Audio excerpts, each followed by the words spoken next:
Ana, você tem medo de envelhecer? Cara, não. Hoje não. Já tive. Mas hoje eu acho que eu tento levar como algo muito natural. E eu tenho uma avó de 93 anos, né? Então eu olho para ela e eu imagino o quanto de história ela carrega, o quanto de vida tem dentro dela ainda, mesmo ela estando tão velhinha, tão debilitada. Mas eu sinto falta, por exemplo, de ter essa convivência com meus avós e a gente só tem avós se a gente envelhece, né? Uhum, com certeza. Eu também não tenho medo de envelhecer, assim. Quer dizer, eu tenho um pouco. Eu acho que eu tenho muito mais relacionado ao meu corpo, assim, a essas Hum, limitações que o corpo oferecem. E aos perigos também, que eu sei que, tipo, doenças como Alzheimer, e outros transtornos neuropsicológicos não são sinônimos de velhice. Mas, estão associados ao envelhecimento, né, querendo ou não. E eu acho que esses são fantasmas que me assombram, mas, envelhecer implica tantas coisas, né, assim, não é só, perdas, porque tudo que a gente falou aqui tem a ver com perder, o medo de perder alguma coisa, perder a mobilidade do corpo, perder a expressividade da mente, a expansividade é, ativa, né, então eu acho que implica, muitas mudanças, mas o que nos esquecemos é que nós estamos sempre em processo de envelhecimento, né. todo Então, dia. não é um marcador cronológico que delimita isso somente. Uhum. E é isso. A pergunta que nos resta é: quando que a gente começa a envelhecer? Hum. E será que envelhecer é necessariamente perder? Ou será que aprendemos a imaginar a velhice apenas como uma espécie de caminho para a morte? Como se fosse a aposentadoria chegando, a perda da mobilidade aparecendo, as doenças, né?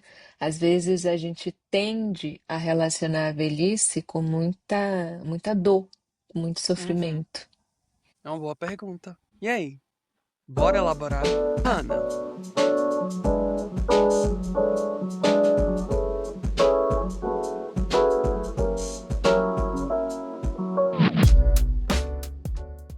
Bem-vindos ao Elabora de hoje.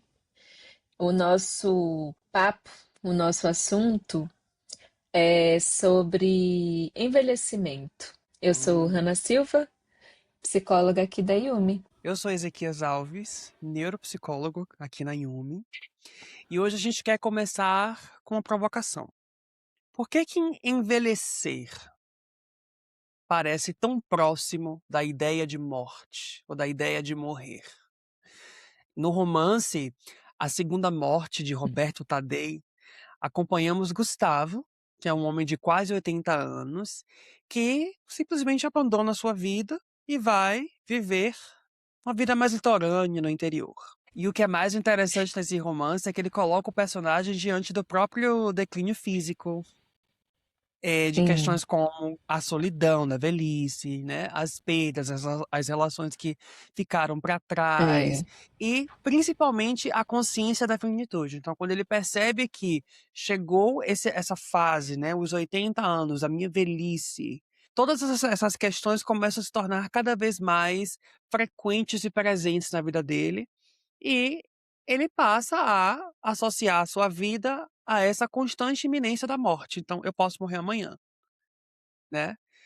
Meu professor de teatro trouxe uma reflexão interessante que ele disse que conheceu um senhor que se vestia todos os dias como se ele fosse morrer. Então, o receio dele era de que se ele tivesse alguma coisa, ele já estivesse pronto para ser enterrado ou que, as pessoas o vissem daquela maneira, daquela forma que ele queria ser visto enquanto morto. Isso que eu achei interessante, né. Então, a própria obra fala um pouco disso, assim, essa ideia da velhice e o encontro humano com a morte. a vida tem tempo, né? Uhum, A vida tem um tempo. Apesar de a gente desafiar muitas vezes esse tempo e não viver da forma que gostaríamos de viver, porque, enfim, passamos muito tempo tentando conquistar e agradar, né? Esse livro fala sobre isso também, que a vida tem tempo. e É. que a gente precisa olhar não só para nós enquanto jovens, mas para o futuro e para as coisas que a gente quer da nossa vida, né? E tem uma coisa interessante nesse livro. Ao perceber que está envelhecendo, o Gustavo, ele reconhece a própria finitude através das mudanças do próprio corpo. Envelhecer também significa negociar continuamente com aquilo que o corpo pode ou não fazer.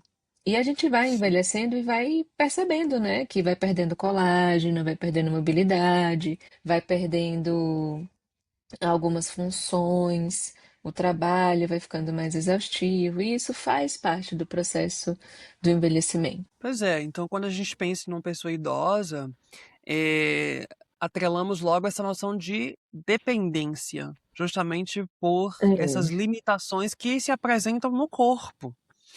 E quanto que a gente tem tentado camuflar ou mascarar isso através dos procedimentos estéticos, né. E muitos. reconhecendo que esse é o nosso destino, não tem pra onde correr, mas que existem cuidados e maneiras que a gente pode melhorar a nossa qualidade de vida na velhice. Uhum. Eh, mas voltando um pouco a essa questão da dependência, alguém que precisa de ajuda, eh, é uma ideia muito construída por nós quando a gente pensa no idoso ou na idosa. Então, em decidir, eh, o que essa pessoa vai comer, que horas ela vai tomar banho, o que que ela vai assistir, o que que não vai assistir. Então, essa noção de velhice a a alguém que não consegue mais se decidir por conta própria. É, mas o artigo de Carneiro e Aires, eles fazem uma distinção muito importante, né? Uhum. Entre em que ele diz que a autonomia não é a mesma coisa que independência física. Sim, Uma pessoa, ela pode precisar de ajuda para tomar banho, para sair de casa, para realizar determinadas tarefas, e ainda assim continua tendo a capacidade de decidir sobre a própria vida. Um dos meus públicos favoritos de trabalhar é o público idoso, né? E eu olha. atendi algumas pessoas da terceira idade, né? E eles têm muito medo da perda de memória e também muito receio sobre as possibilidades de escolha. Então, uma das minhas clientes uma vez fez assim: "Ah, meus filhos acham que eu não posso mais escolher onde eu quero ir, o que eu posso fazer, e eu estou dizendo a eles que eu ainda tenho essa capacidade de escolha." E aí a gente foi conversando e ela foi conseguindo conversar com os filhos e mostrando que, apesar das limitações físicas que ela tinha, de algumas doenças que tinham a atingido, ela ainda conseguia decidir sobre ela mesma aquilo que Sim, ela queria. claro. Com certeza. Então, assim, você trouxe essa questão do tempo enquanto uma limitação que nós temos e o corpo também uma outra limitação, né. É como se fosse a materialidade do tempo mostrando para nós que nós somos finitos e que, Uhum, embora existam essas perdas e que algumas são significativas e outras não, eh essas limitações não necessariamente dizem sobre a independência física, né, o nível de independência física. Então não é a sua idade que vai determinar a sua tomada de decisões. É claro que existem alguns casos em que, tomar decisões, ou seja, essa função executiva que é muito importante, ela vai ter sim algumas limitações e alguns com transtornos certeza. neuropsicológicos, mas, eh o corpo também, ele é impermanente. A gente está mudando, então, o que nós fomos enquanto adolescentes não determina quem nós somos hoje enquanto jovens adultos, né, quem seremos amanhã aos 40, aos 50, aos 60. A mente também não acompanha a finitude do corpo, né, as limitações do corpo, então isso pode sim estar em descompasso, não é porque você tem 80 anos que você precisa estar em casa, sentado, assistindo televisão, então cada subjetividade é única e, isso pode convergir ou não com, aquilo que o nosso corpo nos permite fazer. Exatamente. E olhando para hoje, o envelhecimento é muito diferente do que foi há muitos anos atrás, né? É. Então, hoje a minha avó tem 93, mas quando eu era criança eu já achava que ela era velha. E eu descobri que ela não era tão velha assim. Mas enfim, a minha percepção de criança da velhice é diferente da percepção de velhice que a gente está construindo e consolidando hoje, né? E aí fica a pergunta, né? Será que temos medo de envelhecer ou nós temos medo de tudo aquilo que associamos ao envelhecimento? Hum? É, eu acho que no passado, é, a gente tinha muito medo do que significava, né, do que a gente tinha associado à velhice. Porque a gente tem a imagem de um velho caduco, de um velho com bengala, de um velho necessitado, de um velho cheio de doenças.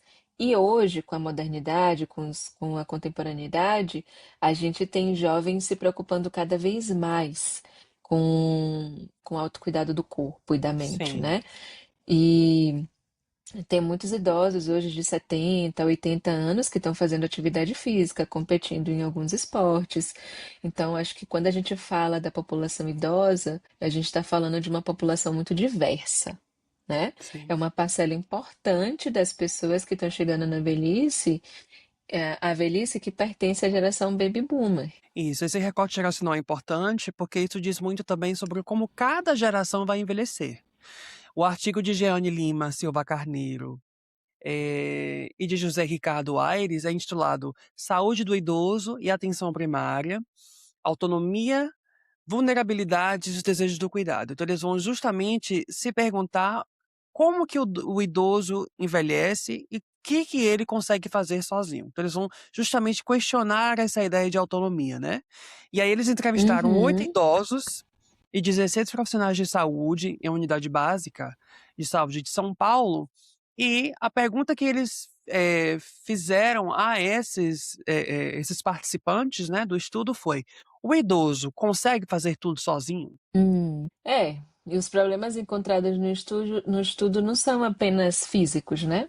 A pesquisa aponta que a questão do isolamento social, fragilidade financeira, dificuldade de acesso a medicamentos, a mobilidade urbana, a inadequação dos serviços de saúde, tudo isso traz enquanto questões para o envelhecimento, né? A gente não pode olhar o envelhecimento só como corpo, porque Uhum. nós somos sociedade, então a sociedade ela constrói mecanismos de enfrentamento de muitas coisas, né? Inclusive mecanismos para o envelhecimento. E nem sempre a tecnologia, por exemplo, acompanha, a saúde pública acompanha. Então, é importante que nós comecemos a pensar nas problemáticas que os idosos da geração atual têm enfrentado, para que a gente possa, enquanto os idosos do futuro, construirmos, como você disse, estratégias de enfrentamento para melhor acomodar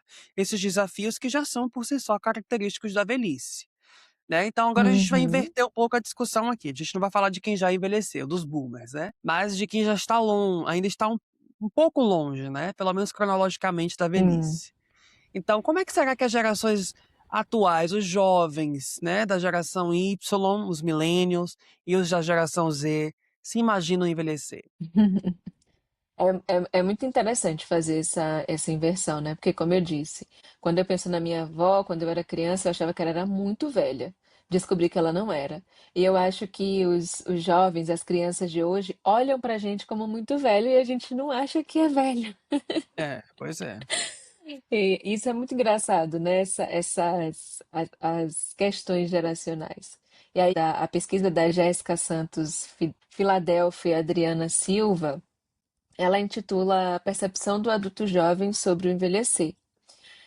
Ela investigou justamente como os adultos jovens imaginam esse processo. E o estudo ele foi Interessante. qualitativo e realizado com estudantes de uma instituição de ensino superior em Vitória da Conquista, na Bahia.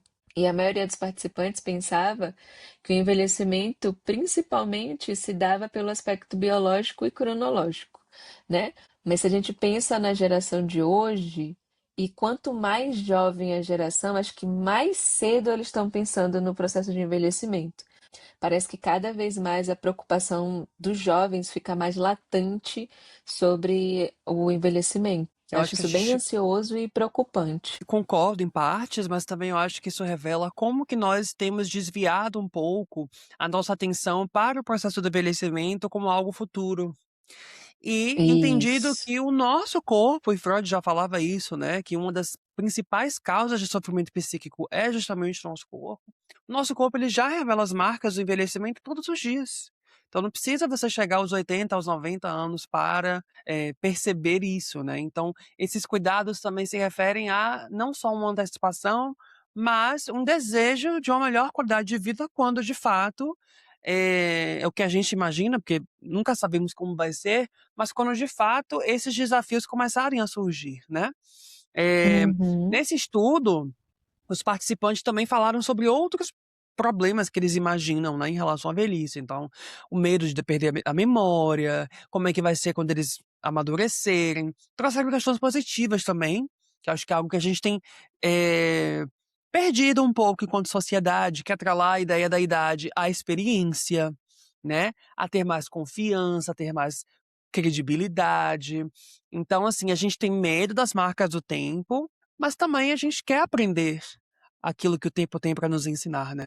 Mas existe um outro problema que se refere aos milênios, né, e à geração Z. O que eles irão enfrentar no futuro. Então, um estudo publicado em 2024, acho que pela revista Ambiente Contábil, que investigou que a percepção dos milênios brasileiros sobre a previdência, por exemplo, mais de 90% dos milênios participantes afirmam pensar ou se preocupar com a formação da própria aposentadoria. É, isso é E esse é um verdade. dado importante, né? Porque cada vez mais a nossa população está envelhecendo. A pirâmide está se invertendo, né, é um fato, então isso não é uma uma prospecção, é um fato.